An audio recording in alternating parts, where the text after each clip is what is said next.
सवालों के घेरे में रही अग्निपथ योजना में सरकार बड़ा बदलाव कर सकती है। ये बदलाव अग्निवीरों की सेवा अवधि को बढ़ाने से लेकर परमानेंट किए जाने वाले अग्निवीरों की संख्या दोगुनी करने तक हो सकती है। पीएम नरेंद्र मोदी की नई सरकार ने 10 प्रमुख मंत्रालयों के सचिवों के एक ग्रुप को अग्निपथ योजना की समीक्षा करने और सशस्त्र बलों की भर्ती योजना को अधिक आकर्षक बनाने के तरीके सुझाने का काम सौंप दिया है। केंद्र सरकार चाहती है कि जितने जल्दी हो सके अग्निपथ स्कीम की हर कमी को दूर कर लिया जाए।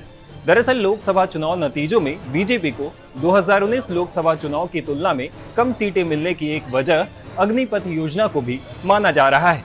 वहीं मोदी की नई सरकार में शामिल जनता दल यूनाइटेड ने भी अग्निपथ स्कीम की समीक्षा की मांग की थी और अब मोदी सरकार अग्निपथ स्कीम को और प्रभावी बनाने की तैयारी में है। बताया जा रहा है कि अग्निवीरों के भर्ती कार्यक्रम की समीक्षा नई सरकार के संशोधित 100 दिवसीय एजेंडे में भी शामिल है। योजना से जुड़े अधिकारियों ने द इकोनॉमिक टाइम्स को बताया कि प्रधानमंत्री G7 शिखर सम्मेलन में शामिल होकर इटली से लौट जाएंगे, तब सचिवों का ये पैनल फाइनल प्रेजेंटेशन देगा। बता दें कि G7 शिखर सम्मेलन 13 से 15 जून तक चलेगा। रिपोर्ट के मुताबिक सचिवों का यह ग्रुप अग्निपथ योजना में बदलाव के तहत सैलरी बढ़ाने समेत दूसरे फायदे देने का सुझाव दे सकता है।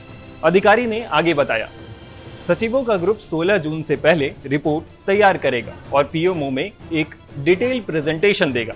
राज्यों सहित दूसरे हितधारकों से सिफारिशों और फीडबैक की समीक्षा करने के बाद पीएमओ योजना में बदलावों पर अंतिम फैसला लेगा। योजना को लेकर सेना भी अपना आंतरिक मूल्यांकन कर रही है।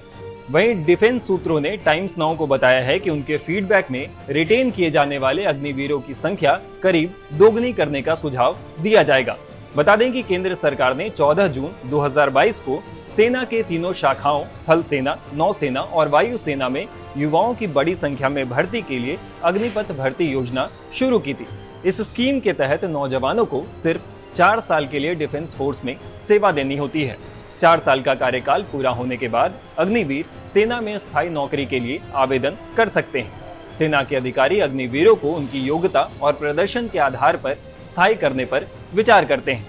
25% अग्निवीरों को ही स्थायी कैडर में भर्ती किया जाता है।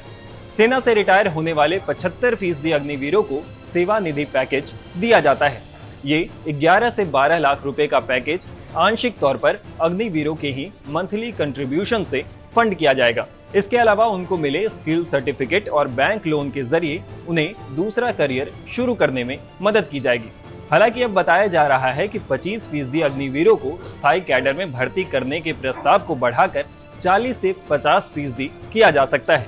मीडिया रिपोर्ट्स के मुताबिक अग्निवीरों की सेवा अवधि को भी 4 साल से बढ़ाकर 7 से 8 साल किया जा सकता है।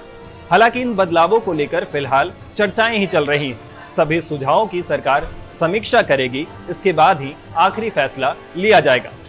इस वीडियो पे आप अपनी राय हमें कमेंट बॉक्स में लिखकर जरूर बताएं। इस तरह के और भी वीडियोस को देखने के लिए टाइम्स नाउ भारत के साथ बने रहें। शुक्रिया।